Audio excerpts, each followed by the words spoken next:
Hi everyone, this is Arjun Galot and you are the most welcome on Rudrak's digital platform. Commitment, attitude with the best performance.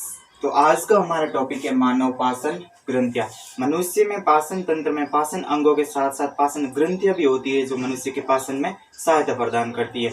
मुख्य रूप से 3 ग्रंथियां होती है जो मनुष्य के पाचन में सहायता प्रदान करती है। वो 3 कौन कौन सी है वो देखिए आप। फर्स्ट है अपने लार ग्रंथियां, लार ग्रंथियां।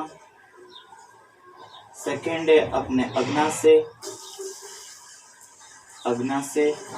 और थर्ड है अपने यकृत। ये मुख्य रूप से 3 ग्रंथियां है जो मनुष्य के पाचन में सहयोग प्रदान करती है, पाचन में मदद करती है। हम एक एक करके सभी ग्रंथियों को विस्तार से पढ़ेंगे। तो फर्स्ट हमारी ग्रंथियां आती हैं लार ग्रंथियां। लार ग्रंथियों का क्या कार्य होती है? लार ग्रंथियां मुख में लार उत्पन्न करने का काम करती हैं। मुख के अंदर जो लार उत्पन्न होती है ना, उसको ये लार ग्रंथियां पैदा करती हैं। एक्चुअली लार होती क्या है? लार एक सिरमी तरल तथा सिपसिपे श्लेष्मा का मिश्रण होता है। लार की परिभाषा क्या हो जाती है? लार एक सिरमी तरल पदार्थ होता है जिसके अंदर सिपसिपा श्लेष्मा पदार्थ भी शामिल होता है। तो लार की परिभाषा हम क्या लिख देते हैं? हम जानते हैं लार ग्रंथियों में लार के बारे में। लार लार एक सिरमी तरल तथा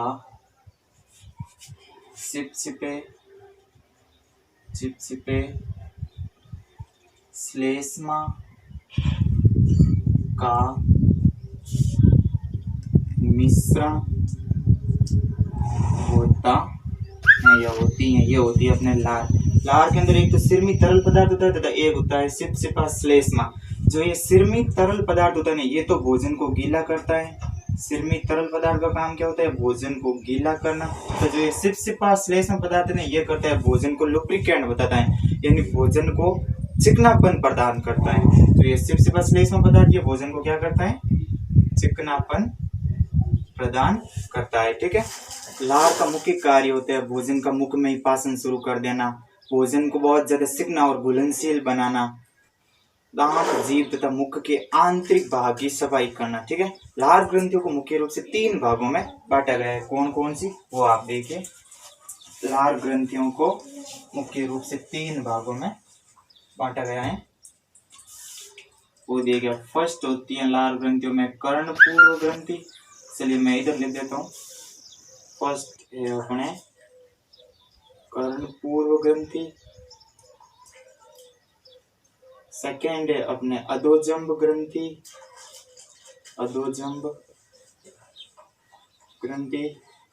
और थर्ड भाग है लार का, लार ग्रंथियों का तीसरा पार्ट है अपने अधोजीवा ग्रंथि, अधोजीवा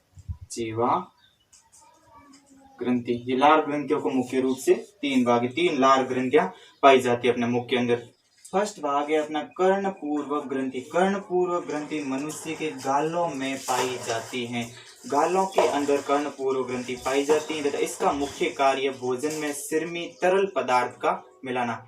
जो भोजन के अंदर सिरमी तरल पदार्थ मुंह के अंदर मिलता है ना, वो कर्णपूर्व ग्रंथि से मिलता है। तो इसका क्या कार्य हो गया? भोजन में सिरमी तरल पदार्थ का निर्माण करना। ठीक है। कर्णपूर्व ग्रंथि का निर्माण। जो मुख में पानी एकत्रित होता है ना, वो कर्णपूर्व ग्रंथि के द्वारा ही बनता है। फॉर एग्जाम्पल, जैसे आप खत्रीजी स्वीट्स होम पर जाते हैं और वहां पर जैसे ही आपने रसमलाई को देखा और देखते ही आपके मुख के अंदर पानी आ गया। ये जो पानी आया, ये खत्रीजी स्वीट्स वाले की कोई गलती नहीं है। आपके मुख के अंदर कर्णपूर्व ग्रंथियों के द्वारा स्रावित सिरमी तरल पदार्थ हैं। तो ये वाला पानी है वो सिरमी तरल पदार्थ। ठीक है। तो मुख्य रूप से कर्णपूर्व ग्रंथि का कार्य क्या हो गया? सिरमी तरल पदार्थ का निर्माण करना। ये हो गया अपने कर्णपूर्व ग्रंथि का कार्य। कर्णपूर्व ग्रंथि के बारे में एक और चीज आपको बता देता हूँ। जब मुख के अंदर वायरस का अटैक होता है, जब हमारे मुंह में वायरस का संक्रमण होता है ना, तो ये कर्णपूर्व ग्रंथि जो गाल वाली ग्रंथि है ना, ये गाल यहाँ से फूल जाता है। इस रोग को कहते हैं मम्स रोग। मम्स रोग वायरस के संक्रमण होने के कारण कौन सी वाली कर्णपूर्व ग्रंथि यहाँ से फूल जाती है। नेक्स्ट ग्रंथि हमारी अधोजंब ग्रंथि। अधोजंब ग्रंथि कहाँ पर पाई जाती है? ये मुंह में दोनों जबड़े होते हैं मुख के दोनों जबड़ों के मिलान स्थान पर, जहां पर मुंह के दोनों जबड़े मिलते हैं ना, जबड़े किसे कहते हैं? जहां पर दांत धसे हुए होते हैं, वे वाले जबड़े दोनों टच होते हैं, वो वाले स्थान पर ये अधोजंब ग्रंथि पाई जाती है। अधोजंब ग्रंथि का कार्य क्या होता है? ये मुख के अंदर सिपसिपे श्लेष्मा का निर्माण करता है। तो अधोजंब ग्रंथि का कार्य क्या हो गया? श्लेष्मा का श्रावण करना। ये हो गया अपने अधोजंब ग्रंथि का कार्य। 3 नंबर होती है अधोजीवा ग्रंथि। अधोजीवा यानी ये वाली ग्रंथि जीभ के नीचे पाई जाती है। अधो यानी नीचे, जीवा यानी जीभ, ग्रंथि। तो ये वाली ग्रंथि कहाँ पाई जाती है? हमारे जीभ के नीचे। इस ग्रंथि का मुख्य कार्य भी श्लेष्मा का निर्माण करना ही होता है। तो इस ग्रंथि का मुख्य कार्य भी क्या हो गया? श्लेष्मा का निर्माण करना। ये हो गई हमारे तीनों लार ग्रंथियां कंप्लीट। लार ग्रंथियां मुख के अंदर पाई जाती हैं। आपको पता है ये मुख में लार उत्पन्न करती है। मुख्य रूप से 3 प्रकार की होती है, कर्णपूर्व ग्रंथि, अधोजंब ग्रंथि और अधोजीवा ग्रंथि। ये देख लो, कर्णपूर्व ग्रंथि सिरमित तरल पदार्थ का निर्माण करती है, अधोजंब ग्रंथि श्लेष्मा का श्रावण करती है तथा अधोजीवा ग्रंथि श्लेष्मा का निर्माण करती है। नेक्स्ट हमारी ग्रंथि आती है अग्नाशय। पहली ग्रंथि है अपने अग्नाशय। ये वाला देख लो, अग्नाशय इस प्रकार का होता है। अग्नाशय एक 6 से 8 इंच लंबी यू आकार की एक मिश्रित ग्रंथि होती है। कैसी ग्रंथि? मिश्रित ग्रंथि। अग्नाशय कैसे होता है? ये 6 से 8 इंच लंबी यू आकार की मिश्रित ग्रंथि, मिश्रित ग्रंथि होती है। मिश्रित ग्रंथि का क्या मतलब होता है? ग्रंथियां मुख्य रूप से 2 प्रकार की होती है। एक तो होती है अंतःस्रावी ग्रंथियां, एक होती है बहिःस्रावी ग्रंथियां। अंतःस्रावी ग्रंथियां हार्मोन श्रावण करती है, तो बहिःस्रावी ग्रंथियां एंजाइम का श्रावण करती है। लेकिन अग्नाशय एक ऐसी ग्रंथि जो हार्मोन भी स्रावित करती है तथा एंजाइम भी स्रावित करती है, तब ये क्या कहलाती है?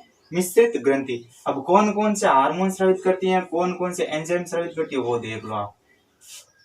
ये आपने लिख देते हैं यहाँ पर। अंतःस्रावी ग्रंथि के रूप में हार्मोन का श्रावण करती है तथा बहिःस्रावी ग्रंथि के रूप में एंजाइम का श्रावण करती है। बहिःस्रावी ग्रंथि के रूप में श्रावित करती है एंजाइम। ठीक है। हार्मोन के रूप में कौन कौन से हार्मोन? एक इंसुलिन हार्मोन तथा ग्लूकेगॉन हार्मोन अग्नाशय ग्रंथि के द्वारा स्रावित किए जाते हैं। अंतःस्रावी हार्मोन कौन कौन से? इंसुलिन हार्मोन तथा ग्लूकेगॉन हार्मोन। ठीक है।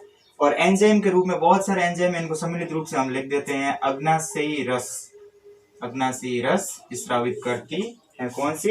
ये अपने अग्नाशय मिश्रित ग्रंथि। इंसुलिन तथा ग्लूकेगॉन का क्या कार्य? शरीर के अंदर रक्त में शर्करा के लेवल को नियंत्रित करके रखना। हमारे खून के अंदर शर्करा की मात्रा होती है, शक्कर की मात्रा होती है। ये मात्रा को नियंत्रित रखने के लिए इंसुलिन तथा ग्लूकेगॉन का कार्य होता है। यदि मात्रा खून में शक्कर की मात्रा बढ़ जाती है तो मधुमेह यानी शुगर रोग हो जाता है। उस शुगर रोग को कंट्रोल करने के लिए इंसुलिन तथा ग्लूकेगॉन का कार्य होता है। तो इसका क्या कार्य हो गया? रक्त में शर्करा यानी शक्कर के स्तर को नियंत्रित करना। ये हो गया अग्नाशय के हार्मोन्स का कार्य। और अग्नाशय रस क्या करता है? भोजन के पाचन में मदद करता है। भोजन के पाचन में मदद करता है। ये हो गई अपना अग्नाशय। 6 से 8 इंच लंबी यू आकार की मिश्रित ग्रंथि होती है। मिश्रित ग्रंथि में अंतःस्रावी हार्मोन, इंसुलिन और ग्लूकेगॉन का श्रावण होता है और बहिःस्रावी एंजाइम में अग्नाशय रस का श्रावण होता है। नेक्स्ट हमारी हेडिंग आती है यकृत। यकृत तीसरी, यकृत। ठीक है। यकृत है जो हमारे शरीर का सबसे महत्वपूर्ण तथा सबसे बड़ी ग्रंथि है। शरीर की सबसे बड़ी ग्रंथि कौन सी है? यकृत हम इसे लिख सकते हैं, ये शरीर की सबसे बड़ी ग्रंथि है। यकृत का भार लगभग 1.2 से 1.5 केजी, यानी लगभग 1.5 किलो का भार होता है। इसका भार कितना होता है?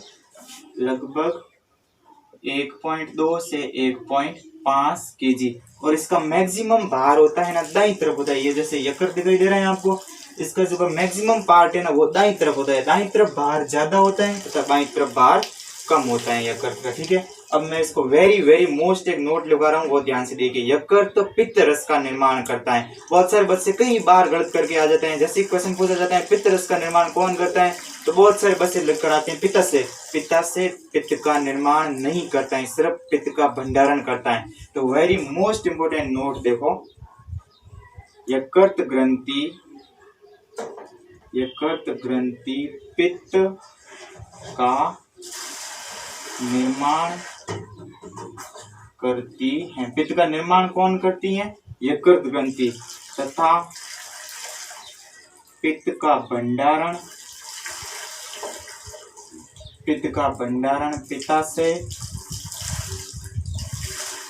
करता है। पिता से जस्ट यकृत के पेंदे में स्थित होता है। यकृत जैसे जैसे पित्त का निर्माण करता है वैसे वैसे पिता से उसको संग्रहित करता रहता है और पिता से आगे पित्त रस का सप्लाई होता रहता है। ठीक है, तो इस प्रकार पित्त का निर्माण कौन करता है? यकृत, लेकिन पित्त का भंडारण करता है पिता से।